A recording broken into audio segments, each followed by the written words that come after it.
part of that is that inflation is not returning to the top of the RBA range by the end of 2024.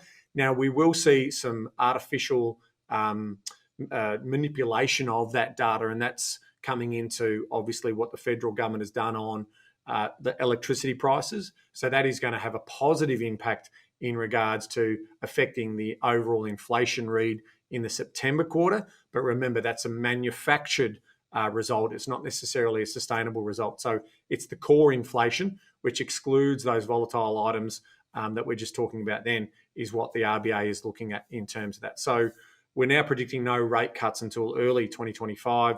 We think that the labour market will continue to deteriorate on the back of no interest rate movements for the remainder of this year. That's our position. So we don't see another rate rise coming in terms of our assumption. We're still saying no recession in 2024, and that's really off the back of the government spending story.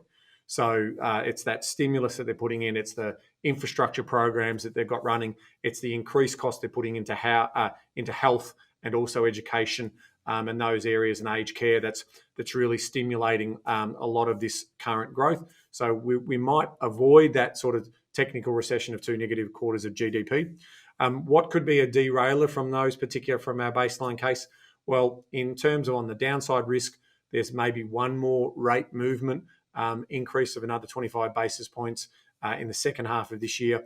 And then, or it could be the other way around, where we're seeing, banks like CBA and so forth potentially predicting one rate cut, which could also move sentiment in the other direction as well. So it's an interesting time. We think it's probably going to be a little more of business as usual, but that's not necessarily always the case when we talk about the property story. So